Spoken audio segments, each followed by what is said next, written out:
નમસ્કાર, welcome to GSTV. દર્શક મિત્રો, એક બહુ જૂની એક સરસ શાયરી હતી, એ આજે યાદ આવે છે. બોલાયેલ શબ્દોના સરવાળા બાદબાકી કરતું રહ્યું છે આ મન, પ્રત્યેક વાતમાં સોગંદ લેવા પડે છે, કેવું આ આપણું જીવન. આ જ્યારે જેણે લખ્યું ત્યારે એને અંદાજ નહીં હોય, કદાચ એણે વ્યક્તિગત સંબંધો માટે લખ્યું હશે, કદાચ એને ખબર નહીં હોય કે આવનારા સમયમાં રાતોરાત પક્ષપલટો કરનારા તકવાદી નેતાઓના સંદર્ભમાં આ કવિતા ટાંકવામાં આવશે. દોસ્તો, આજનો વિષય જેમ કે આપને ખબર છે કે અત્યારે છેલ્લા થોડાક સમયથી પાર્ટી બદલવાની એક સિઝન શરૂ થઈ ગઈ છે. થાય પોતાની કેરિયર અને લાઈફ માટે માણસ વિચારે, નથિંગ ઇઝ રોંગ, પણ સવાલ એ છે કે આગલી રાત સુધી તમે જે પાર્ટીના નેતાઓ કે જે પાર્ટીની આઈડિયોલોજીને તમારા લોજિક પ્રમાણે બેફામ ધોલાઈ કરતા હો, આઉટરાઇટલી રિજેક્ટ કરતા હોય, એ જ પાર્ટી સવારના પોરમાં, એ જ પાર્ટીનો નેતા સવારના પોરમાં અવતારી પુરુષ કે એક અવતારી ગ્રંથ કેવી રીતે બની જાય? આમાં એ પાર્ટીની મહાનતા સાબિત નથી થતી, તમારી તકવાદી અને નિમ્ન કક્ષાની માનસિકતા છતી થાય છે. છેવટે મતદારો બધું જોઈ રહ્યા છે. એવું પણ નથી કે પહેલા નહોતું થતું આ રીતનું, પહેલા પણ લોકો પાર્ટી બદલતા હતા, પણ એ પ્રક્રિયા રાતોરાત 1 કલાકમાં નહોતી થતી. તમે કોઈક સંસ્થા, કોઈક વ્યક્તિ, કોઈ વાતાવરણ સાથે સંકળાયેલા હોય, જોડાયેલા હોય, 1 દાયકો, 2 દાયકો, 3 દાયકો, 4 દાયકો, તો એમાં દરાર પડવી એક સહજ છે, કારણ કે ક્યારેય કશું દુનિયામાં પરમેનન્ટ છે જ નહીં, અને જો પરમેનન્ટ હોય તો તમારામાં પ્રોબ્લેમ છે. એટલા માટે જ્યારે એક ટ્રાન્ઝિશનની પ્રક્રિયા શરૂ થાય છે, એ ગ્રેજ્યુઅલ હોય છે, એ ઓવરનાઇટ નથી હોતી. પહેલાં પણ લોકોએ બદલી છે પાર્ટીઓ, પણ એ 2-3 વર્ષ સુધી કંઈક રિજેક્શનનો ભાવ આવે, એમાંથી ધીરે ધીરે કેટલાક ફેરફાર આવે ને પછી કંઈક ચેન્જ થતો હોય છે. રાતોરાત નહીં. હવે જે શરૂ થયું છે એ ચોંકાવનારું છે. એમાં એક જ તમને ડાઉટ પડે છે, તકવાદનો. મતદારોને બધી જ ખબર છે, પછી ચૂંટણીમાં જે થાય ખરું, પણ તમે તમારી ઇન્ટેગ્રિટી, લોયાલિટી ને ગુડવિલ તો ગુમાવો જ છો. પછી ભાજપમાંથી કોંગ્રેસમાં જાય, કોંગ્રેસમાંથી ભાજપમાં જાય, આપમાંથી બીજે ક્યાંક જાય, બીએસપીમાંથી ક્યાંક જાય, સમાજવાદીમાંથી ક્યાંક જાય, તૃણમૂલમાંથી ક્યાંક જાય, જેને જ્યાં જવું હોય ત્યાં જાય. પણ એટલીસ્ટ તમે તમારી જાતને તો આન્સરેબલ બનો કે ગઈકાલે રાત્રે જ વિરોધી પાર્ટીની ધોલાઈ કરતું તમે સૌથી એગ્રેસિવ સ્ટેટમેન્ટ આપ્યું છે, અને સવારના પોરમાં તમે એના જ ફંક્શનમાં એ પાર્ટીમાં સ્ટેજ ઉપર જોડાવ છો. તમારામાં કોઈ ઇન્ટેગ્રિટી જેવું છે ભાઈ? આજે આ વિષય ઉપર જ્યારે ચૂંટણી હવે નજીકમાં જ છે ત્યારે ચર્ચા કરવા આપણી સાથે 3 એક્સપર્ટ મોજૂદ છે. મહેશ પંડ્યા રાજકીય વિશ્લેષક છે, રુઝાન ખંભાતા સામાજિક નિસ્બત સાથે બહુ જ સેન્સિટિવ છે, અને પ્રશાંત ગઢવી પોલિટિકલ એનાલિસ્ટ છે. ત્રણેય મહાનુભાવોનું સ્વાગત છે. જેમ મેં અગાઉ કહ્યું, રુઝાન, I will start with you, કે ગઈકાલ સુધી જે પક્ષ અને નેતાને ભયાનક રીતે જે માણસ ભાંડતો હોય, આગ ઓકતો હોય, સવારના પોરમાં એના સ્ટેજ ઉપર લોકોને અચિંતો જોવા મળે અને પાર્ટીમાં જોડાવાની જાહેરાત કરે. What do you say? અને પાછા એવા સ્ટેટમેન્ટો મારે હું એડ કરું, હવે મારાથી અત્યારે બધું પેલું શું કહેવાય, We are not pinpointing any individual. પાછા એવા સ્ટેટમેન્ટ भी મારે કે મેરે को रात को एकदम वो लगा વાયરસ છે, अंतरात्मा जागी ने रात को लगा एकदम मैंने रात के सपना आई गया, भगवान जाने શું अपना आई गया, અને इसलिए मैंने चेंज कर दिया. અને પાછું બીજા દિવસ એટલે સો ઈઝી ટુ ચેન્જ, અને પાછું 3-4 દિવસ પછી કઈ ખબર પડે કે ડ્રગ્સ કેસ એના પર આવવાનો હતો ને એટલા માટે. એટલે સી મેઇન વાત એ છે સાહેબ કે મને એ શરમ આવે છે અત્યારે કહેતા બી કે આજની તારીખમાં પોતાના ભાઈઓ અને જે બી લોકો છે એ લોકોના પોતાના મોરલ્સ ક્યાં છે, વેલ્યુઝ ક્યાં છે. આપણે આમ તો આપણા સંસ્કારોની વાત કરીએ છીએ, ટ્રેડિશન્સની વાત કરીએ છીએ. મને ખબર છે કે આપણે ટ્રેડિશનમાં તો એકવાર વચન આપી દેતા હતા મોઢે, લખેલું બી ને એકવાર મોઢે બોલી લે એટલે જુબાનની કિંમત હતી ને એના માટે જાન આપી દેતા હતા લોકો. પણ આજની તારીખમાં તો લખેલું બધું હોય, એગ્રીમેન્ટ હોય, તો એ લોકો ફરી જાય છે. હવે મેન અત્યારે આપણે પોલિટિક્સની વાત કરીએ છીએ તો આ લોકોની જે પેલી આત્મા છે મરી ગઈ છે. સોરી ટુ ટેલ, ઘણા લોકો કહે ભાઈ પોલિટિક્સ તો આમ તો આપણા સારા લોકોએ આવવું જોઈએ, પણ શું આવે? ધપેલા આવે. જ્યારે જે લોકોની આત્મા જ મરી ગઈ હોય એ લોકો માટે બસ ખાલી આઈધર પૈસા હોય, પાવર હોય, યા પછી આવી રીતે કોઈ ફોર્સ હોય, એટલે કે આર્મ ટ્વિસ્ટિંગ જેને અમે કહીએ, યા I mean blackmailing word be use થઈ શકે છે, એટલે એ લોકો અંદર ઘૂસે ને ઘૂસે તો ઘૂસે એટલી ગંદકી ફેલાવે સાહેબ કે એ લોકોને સાંભળીને આપણું બ્લડ બોઇલ થવા લાગે. અનફોર્ચ્યુનેટલી પણ થયું છે શું સાહેબ, કારણ કે અત્યારે મારી પાસે તો લિસ્ટ છે કે જે એક્ઝામ્પલ છે, અત્યારે આપણે બધી પાર્ટીઓની વાત કરીએ છીએ, પણ એક્ઝામ્પલ 3 જણનું લિસ્ટ છે કે જે લોકો કોંગ્રેસના ચૂંટાયેલા હોય એ લોકોને એકદમ પછી એકદમ આત્મા બદલી જાય કે હવે અમે બીજેપીમાં જઈને ચૂંટાવશું. એટલે ભાઈ તમને આટલું બધું તમારી પાર્ટીએ આપ્યું છે, પણ you don't have any loyalty કે એની કોઈ જિમ્મેદારી નથી તમને લોકો પાસે.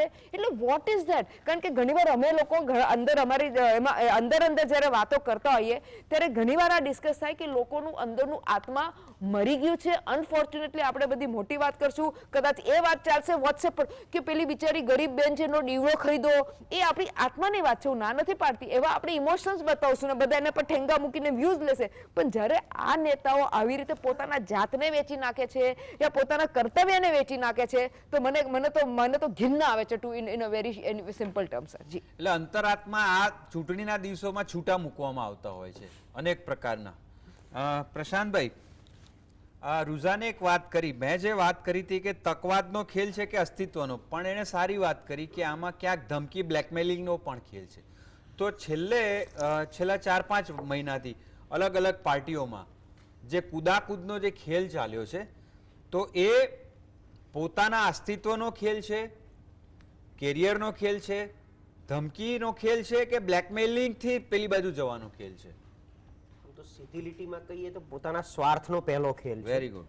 એટલે આપણે દેશી ભાષામાં એક શબ્દ છે દક્ષેશભાઈ, નાતરું કર્યું, કદાચ જો તમને ખ્યાલ હોય તો મહેશભાઈ. યસ બરાબર. એટલે એક પક્ષથી બીજા પક્ષમાં ઠેકડો મારવો એને અમારી ભાષામાં અમે નાતરું કર્યું કહીએ. હવે અમારો લોક સાહિત્યનો એક સરસ દુહો છે કે તન ઉજળા મન મેલા અને બગ્ગા કપટી અંગ, અરે એથી તો કાગા ભલા કે તન મન દોનો એક જ રંગ. એમ બગલા જેવા વ્હાઈટ ધોળા લુગડા પહેરતા હોય અને આખો દી માત્ર સત્તાની આસપાસ રહેવા માટે વાત કરતા હોય, અંદર ફૂલ સ્વાર્થ ભરેલો હોય, એટલે બગલા જેવા લાગે. પણ એના કરતા આપણે તો કાગડા હારા કે કાગડો દેખાય કાળો ને એના કામે કાળા. આ લોકોના કપડા ધોળા અને અંદર કામ કાળા.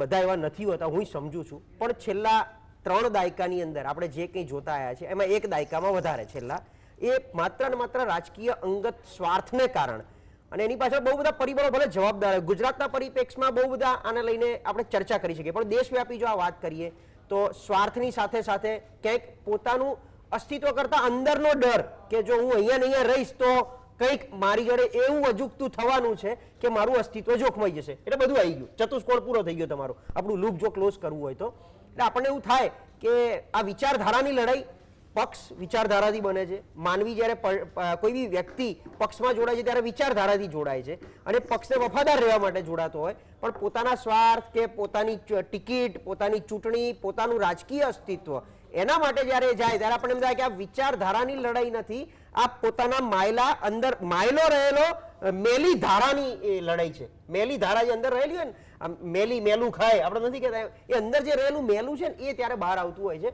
હવે આનો અત્યાર પૂરતો કોઈ ઈલાજ એટલે બી નથી કે બંને પક્ષ પણ સામે મજબૂત હોવા જોઈએ. તમને બીજા પક્ષમાં ઠેકડો મારવાની ઈચ્છા કેમ ના થાય કે તમારા પોતાના પક્ષમાં પણ એટલું જણનારીમાં જોર હોવું જોઈએ. અત્યારે લોકો અહીંયા બી કોંગ્રેસમાંથી ભાજપમાં જાય છે. આપણે મુખ્ય વાત એ જ છે કે અહીંયા કોંગ્રેસમાંથી ભાજપમાં વધારે ગયા, અહીંયા ભાજપને રહીને બહુ ગાળો દીધી, બીજે દિવસે સવારે મોદી વિચારધારામાં એકદમ રંગાઈ ગયા છે, કારણ કે એમની જણનારીમાં જોર નથી. કોંગ્રેસમાં એટલું પોતાનામાં એટલું જોર નથી રહ્યું કે એ લોકોને કંઈક આપી શકે, બતાવી શકે કે ભાઈ તમે અહીંયા રહેશો તો શું થઈ શકશે. અને એથી વિશેષ કે કારણ કે કોંગ્રેસે નથી ગુજરાતમાં 3 દાયકાથી એમની સત્તા નથી કોઈ એવા ભ્રષ્ટાચારના એવા એમને કામ કર્યા કે જેમણે કંઈક જૂના કેસો શોધી અને તમે કીધું એમ બ્લેકમેલ કરી અને પછી કાં તો અંદર નાખી દેવાની વાત આવે. જેમ અત્યારે કુંવરજી બાવળિયા મંત્રી છે, હવે એમની ઉપર કેટલા જૂના જમીનોના કેસ બહાર નીકળ્યા.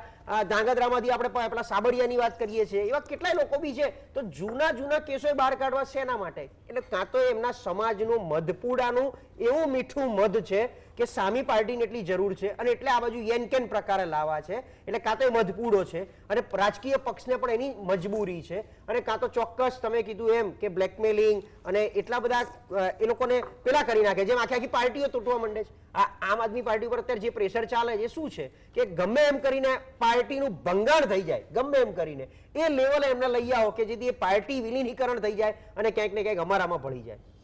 તમે કાગડાની ઓનેસ્ટીની વાત કરી કે રંગ જે છે દેખાય છે, કદાચ અત્યારે જે થઈ રહ્યું છે એમાં તો આ પૃથ્વીની રચનાથી લઈને અત્યાર સુધી રંગ બદલવાની ના એક્સક્લુઝિવ રાઇટ્સની પેટન્ટ કાચંડાના નામે હતી. બિલકુલ. એ પેટન્ટના વાયોલેશનનો ભંગ થઈ રહ્યો, કદાચ કાચંડો બદનક્ષીનો દાવો કરે એ સ્થિતિ આવી ગઈ છે. Good point. મહેશભાઈ, તમે તો ભારતના રાજકારણનો 4 દાયકાનો અભ્યાસ ધરાવો છો, એટલે એવું નથી કે અત્યારે જ લોકો પાર્ટી બદલે છે, પહેલા પણ પાર્ટી બદલતા હતા અને વર્ષો સુધી એમાં રહીને પણ પાર્ટી બદલતા હતા.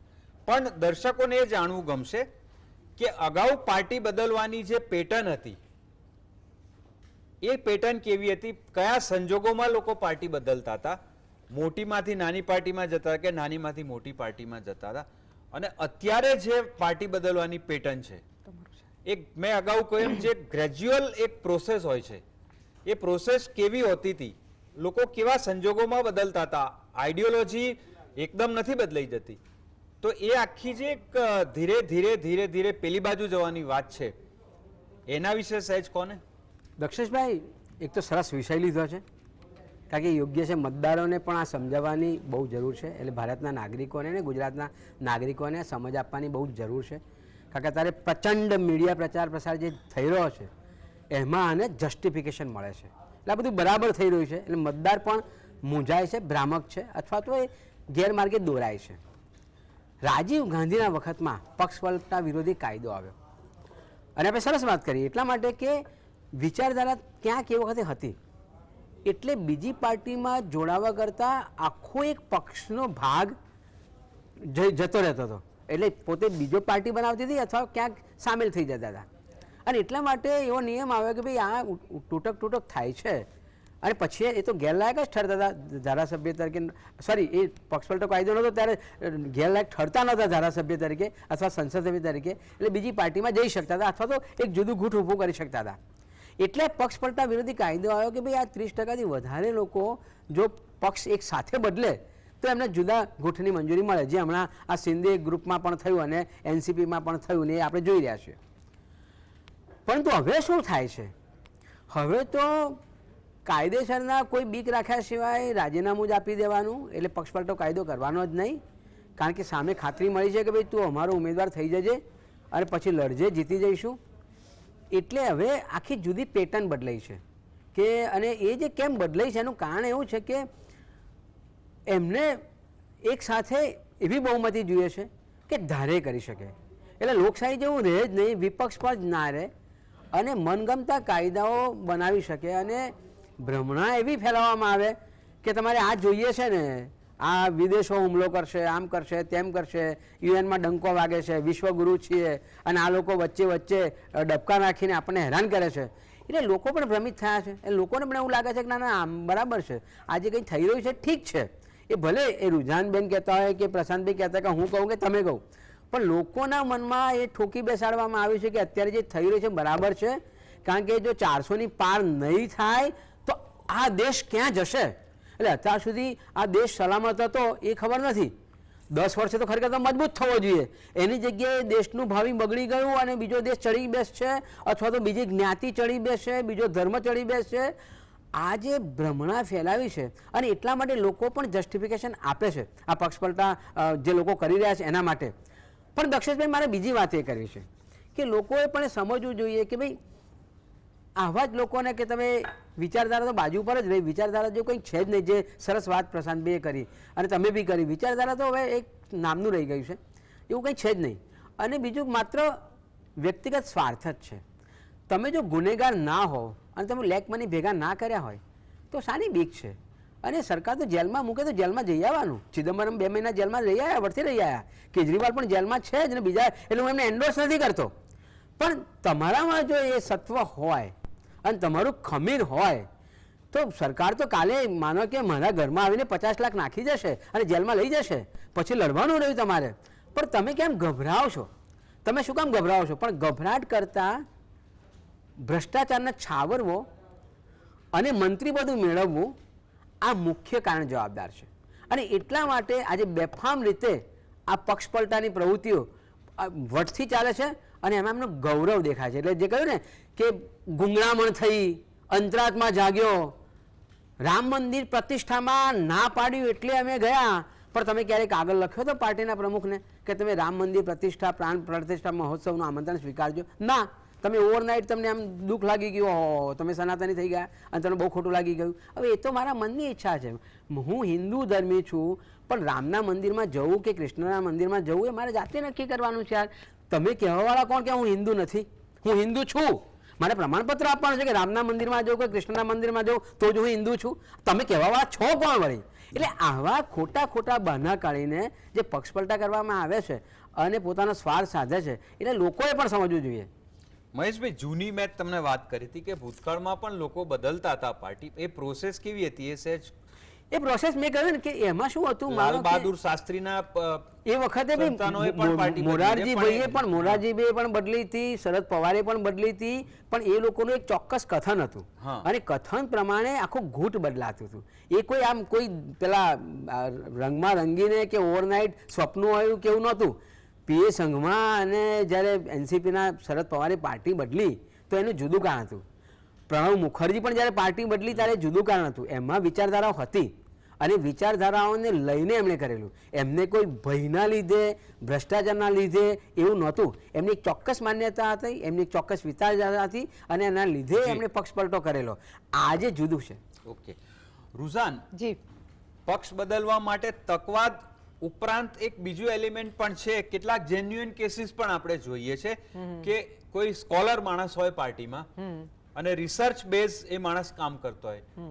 કેટલાય વખતથી કેટલીય ચૂંટણીથી એ રિસર્ચ પાર્ટીમાં આપતો હોય, પણ એ પાવરફુલ ના હોવાના લીધે કે કોઈ કોટરીમાં ના હોવાના લીધે એને એવું લાગતું હોય કે he is being taken four granted absolutely. એવા પણ કેસમાં જ્યારે એક સરસ એક શાયરે કહ્યું છે કે अगर उसूलों पे आँच आए तो टकराना जरूरी है और अगर जिंदा हो तो जिंदा नजर आना भी जरूरी है.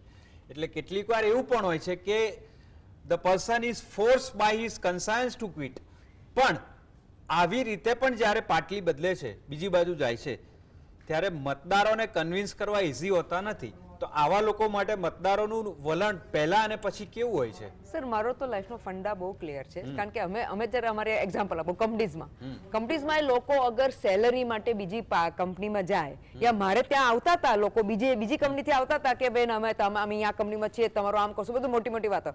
પણ મેં એક અસૂલ બનાવી લીધું કે કોઈ બી પાટલી બદલુને આપણી કંપનીમાં નહીં લે, આપણે પોતાના લોકોને ડેવલપ કરશું. આપ સમજો, રિપીટ કરું છું, એટલી તાકાત મારામાં છે મારી કંપની ચલાવવાની કે હું મારા પોતાના લોકોને મેં કર્યા છે. એ રેકોર્ડ પર છે, જેને જ્યારે જોવું જોઈ શકે છે.